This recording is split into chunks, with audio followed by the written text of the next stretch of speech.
नमस्कार, आप देख रहे हैं आर लाइव। अभी हमारे साथ है राष्ट्रीय लोक जनशक्ति पार्टी के प्रवक्ता मनीष आनंद। इनसे जानेंगे पशुपति कुमार पारस का जो कार्यकाल है एज ए मंत्री के रूप में 1 साल हो गया है और उन्होंने क्या काम किया। देखिए, सबसे पहले तो 7 जुलाई को उनका 1 वर्ष एनडीए शासन में हुआ है मंत्री पद संभाले हुए।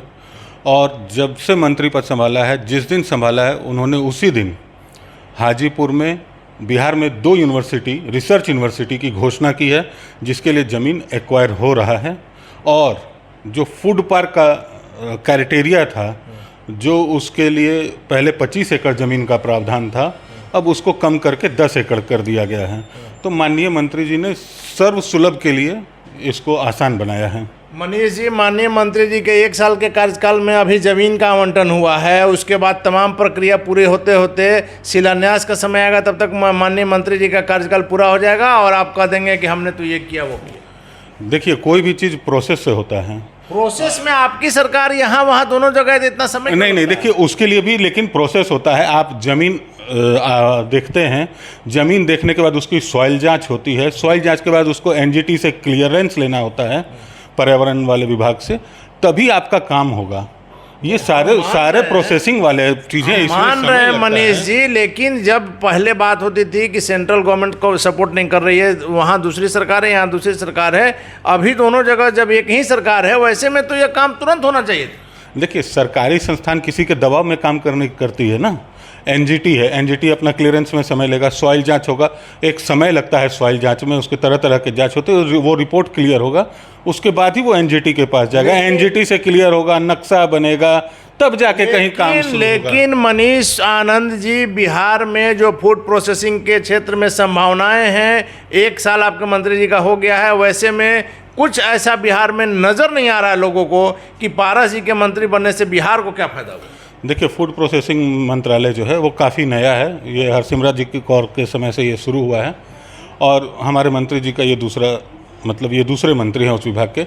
लेकिन उसमें भी आम आदमी कैसे इससे जुड़े, उसके लिए 25 एकड़ को कम किया गया, 10 एकड़ किया गया ज़मीन के लिए। 25 से 10 किया गया। 25 एकड़ जो पहले था प्रावधान क्राइटेरिया था, उसको 10 एकड़ किया गया। जो मिनिमम 10 करोड़ था उसको बढ़ा के 25 करोड़ किया गया। ज़मीन चूँकि वो हाजीपुर के एरिया में लगना है, वो ज़मीन देखा जा रहा है। अभी हाल फिलहाल में शहनवाज जी से भी इस विषय पर बात हुई है माननीय मंत्री जी की। तो सरकार कोऑपरेट कर रही है, लेकिन एक प्रोसेस होता है। उस मान लिया सरकार हमारा है, यहाँ भी है वहाँ भी है, लेकिन जो प्रोसेस है उसको दरकिनार तो नहीं किया जा सकता। तो क्या माना जाए कि 2024 का जो लोकसभा चुनाव होने वाला है, उस समय तक बिहार में आपके मंत्री जी के जो मंत्रालय है उसमें कुछ वर्क नज़र आएगा, बिहार में खासकर काम शुरू हो जाएगा बनने में, जो समय लगे काम निश्चित शुरू हो जाएगा और जल्द ही शुरू होगा, 24 से पहले शुरू होगा। चलिए, आपने इन दिनों देखा होगा कि चिराग पासवान ने एक बात कही है। हालांकि चिराग पासवान का नाम लेते ही आप मुस्कुराने लगते हैं, लेकिन चिराग पासवान आपके पार्टी के संस्थापक के लड़के हैं, आपके भी राष्ट्रीय अध्यक्ष रह चुके हैं। उनकी बातों पर आप मुस्कुरा रहे हैं, तो ज़रूर कुछ इस मुस्कुराहट के पीछे का राज भी हम जानना चाहेंगे। लेकिन चिराग पासवान ने जो बातें कही है उस पर आपसे हम जवाब उनका चाहेंगे। उन्होंने कहा है कि सरकारी नेताओं के बच्चों को सरकारी स्कूल में पढ़ना चाहिए। देखिए, ये अच्छी बात है। सरकारी स्कूल में मैं तो कहता हूँ सारे सरकारी कर्मचारी के बच्चे पढ़ें, लेकिन चिराग जी कहाँ पढ़े हैं? चिराग जी अपने समय में कहाँ थे? चिराग जी अपनी सर्टिफिकेट को सार्वजनिक करें। मुझे लगता है उनकी सर्टिफिकेट उतनी ही ओरिजिनल है जितनी सोनिया गांधी जी की है। ये पार्टी नहीं है चिराग जी की कोई, ये फंड रेजर पार्टी है। मैं आपको बता दूं, अभी इन्होंने कल तक किसी पार्टी में आप वो फंड रेजर पार्टी है श्रीमान। वो जैसे आपको याद होगा 2020 के इलेक्शन में सारे कार्यकर्ताओं से आजीवन सदस्यता के लिए जो भी कैंडिडेट थे उनसे 2.5 लाख रुपया लिया गया।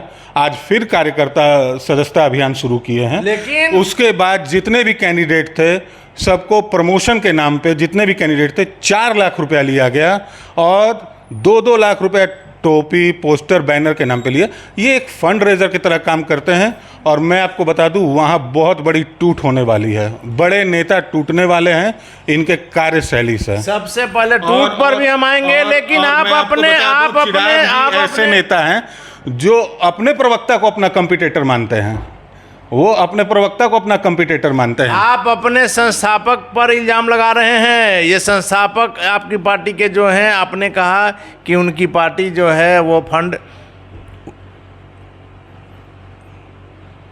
रेजर। हमारे संस्थापक स्वर्गीय रामविलास पासवान जी थे, उस समय निक्कर में घूमते थे चिराग जी। हमारे संस्थापक आदरणीय पशुपति कुमार पारस जी हैं पार्टी के। चिराग जी कब से संस्थापक हो गए? संस्थापक नहीं, लेकिन संस्थापक के बेटे हैं। देखिए, संस्थापक का बेटा होना ये संजोग है कि वो चांदी का चम्मच लेकर पैदा हुए। वो वारिस में अधिकारी हो सकते हैं, लेकिन पार्टी के असली उत्तराधिकारी श्री पशुपति कुमार पारस जी ही हैं। अपने खून से सींचा है पार्टी को। लेकिन आपने जो टूट की बात कही, तो चिराग पासवान के अलावा पार्टी में अब कौन नेता है जो टूट पड़ेगी? बड़े नेता टूटेंगे और जल्दी टूटेंगे, 1-2 महीना में आपको वो दिखेगा। तो ये माना जाए कि आज के समय में राष्ट्रीय लोक जनशक्ति पार्टी सिर्फ चिराग पासवान को तोड़ने में, उनकी पार्टी को कमज़ोर करने में लगी। हम नहीं तोड़ रहे हैं सरकार, हम क्यों तोड़ेंगे? विनाश काले विपरीत बुद्धि। जो आदमी बच्चे के समान हठी हो, हठ धर्मिता में उसको पता नहीं है कि क्या सही है क्या गलत है, उसका विनाश स्वयं होगा। उनके यहाँ से निष्कासित लोगों के लिए आपने अपना दरवाज़ा खोल रखे हैं। देखिए, ये हमारा शीर्ष नेतृत्व तय करेगा। हम अपनी ओर से वेलकम कर सकते हैं, लेकिन अंतिम निर्णय हमारा शीर्ष नेतृत्व ही लेगा।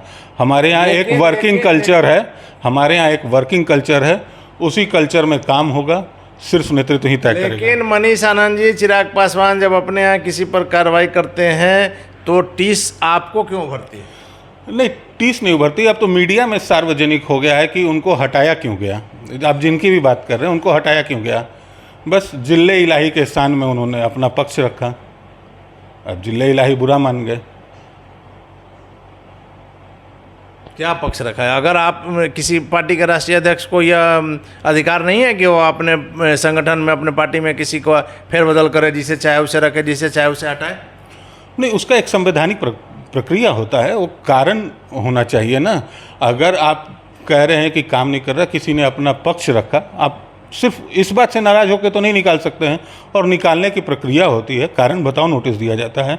ये तो खुद अनुशासनहीन है। लेकिन मनीष आनंद ये अनुशासनहीनता खुद करते हैं। अगर आप किसी कार्यकर्ता को निकाल रहे हैं तो एक प्रक्रिया होता है, कारण बताओ नोटिस दिया जाता है, जवाब से संतुष्ट नहीं होते हैं तभी उस पर कार्रवाई होती है। ये जिले इलाही हैं। लेकिन मनीष आनंद जी, आप ऐसे ही कोई बात हवा में नहीं बोलते हैं। आपने एक भविष्यवाणी की है कि चिराग के पार्टी में 1 से 2 महीने के भीतर एक बड़ी टूट होगी। ऐसा आपने क्यों कहा? देखिए, जो लोग पार्टी को चला रहे हैं, चिराग सिर्फ भ्रमण के लिए पटना आते हैं, 2-4 जगह जाते हैं, पिकनिक मनाते हैं, चले जाते हैं। लेकिन जो जमीनी स्तर पे काम कर रहे हैं, अगर आप उनको दरकिनार करिएगा, उनके हितों का नहीं। लेकिन व्यक्तिगत तौर पर मैं आपकी इस बात से सहमत नहीं हूं, क्योंकि जहां तक मैं चिराग पासवान को जानता हूं, चिराग पासवान बिहार में कहीं कोई घटना होती है, सबसे पहले पहुंचते हैं वहां। वो पिकनिक मनाने नहीं जाते हैं, लोगों के दुख दर्द को दूर करने के लिए उनके साथ अपना हमदर्दी जताने जाते हैं। उनके लिए वो पिकनिक ही है, वो काम करने के पर्पज से नहीं आते। अभी देखिए, वो PMCH गए, PMCH जाके बोल रहे हैं यहाँ व्यवस्था नहीं है। उसी PMCH में करोड़ों का प्रोजेक्ट चल रहा है, काम हो रहा है, वो उनको नहीं दिखाई दिया। इंदिरा गांधी हट आज जाके देखिए, जो PMCH कैंपस के अंदर है, कितना विशाल काया बना है, 6 मंजिले का है। लेकिन मनीष आनंद जी, दिखाई देता है। PMCH में जो मूलभूत सुविधाएं होनी चाहिए, लगातार इस पर आवाज उठता है। वहाँ मीडिया को भी बैन किया गया है, इसीलिए कि सच्चाई बाहर नहीं आ जाए। आप लोग तो गए थे चिराग जी के साथ, कहाँ मीडिया बैन है? नहीं, वहाँ है बैन, मैं आपको बता। नहीं, मीडिया बैन वहाँ आपको बिना अधीक्षक की परिमिति के, बिना अधीक्षक की अनुमति के आपको कैमरा लेके जाने का। वो कोरोना काल में बंद किया गया था, सार्वजनिक लाइफ में उसको बंद नहीं किया गया, कोरोना काल में उसको बंद किया गया था। और आपकी तबीयत खराब होती है तो कल के डेट में आप PMCH जाएंगे? मेरी मदर की तबीयत खराब हुई थी, हमारा इलाज वहीं हुआ, PMCH में ही हुआ लास्ट ईयर कोरोना में इतना अच्छा काम किया PMCH ने कि जिसका कोई तोड़ नहीं है, और गरीबों के लिए वरदान था PMCH। कहीं थोड़ी बहुत कमी रहती है, लेकिन उसको कमी बहुत ज़्यादा है जिसको दूर करने का जरूर प्रयास करना चाहिए। पीएमसीएच के जब आप अंदर जाएंगे बिना किसी पैरवी के, तो वहाँ की जो अव्यवस्था है वो निश्चित ही आपको नजर। आप क्या कहना चाहते हैं कि वहाँ हजारों लोग, सबके पास पैरवी होता है क्या, जो लोग आते हैं? नहीं, वहाँ लोगों के पास ऑप्शन नहीं है। वहाँ लोगों के पास ऑप्शन, उनका इलाज हो रहा है, मात्र 5 रुपये का रजिस्ट्रेशन कटता है, उसका इलाज होता है, डॉक्टर तुरंत देखता है, और क्या चाहिए? दवा मिल रही पीएमसीएच है। में सरकार जिस प्रकार से खर्च कर रही है, सरकार जिस प्रकार से डॉक्टरों को रखी हुई है, जिस प्रकार से एक बजट है, उस हिसाब से मरीजों का इलाज नहीं होता। सर जी, बहुत अच्छी सुविधा है। मैं खुद बता रहा हूँ, मेरी माता जी पीएमसीएच में रही कोरोना काल में, बहुत अच्छा इलाज, बेड पे ऑक्सीजन से लेके सब चीज़ समय समय पे खुद बदला रहा था। जब पटना के सारे प्राइवेट अस्पताल में ऑक्सीजन की किल्लत थी, पीएमसीएच मात्र था जहाँ ऑक्सीजन की कोई कमी नहीं थी। पेशेंट के लिए समय पे खाना, समय पे डॉक्टर का चेकअप, सब सुचारू रूप से चलिए, चल रहा आपकी था। बातों का मैं स्वयं पीएमसीएच में जाकर प्रमाण लेने का कोशिश करूंगा, फिर उसके बाद आपसे बात करेंगे। आखिरी सवाल ये बता दीजिए कि चिराग पासवान की पार्टी में जो आपने कहा कि टूट होने वाली है, तो क्या आपने अपने दरवाजे उनके लिए खोल रखे हैं? मैंने बताया ना, ये हमारे शीर्ष नेतृत्व तय करेगा। हम लोग बहुत छोटे से कार्यकर्ता हैं, हम लोग मीडिया में पार्टी का पक्ष रखते हैं, लेकिन नेतृत्व तय करेगा कि इनको रखना है कि इनको नहीं रखना है। लेकिन टूट जरूर है। टूट 100%। 100%। बिल्कुल। चलिए, धन्यवाद आपका। तो ये थे हमारे साथ राष्ट्रीय लोक जनशक्ति पार्टी के प्रवक्ता मनीष आनंद जी, जिनका साफ का नाम है कि लोक जनशक्ति पार्टी रामविलास में निश्चित ही 1 से 2 महीने के अंदर एक बड़ी टूट देखने को मिल सकती है, और इसका सिर्फ और सिर्फ कारण चिराग पासवान है। आगे क्या होगा देखना काफ़ी दिलचस्प होगा। फिलहाल आप बने रहें R लाइव के साथ।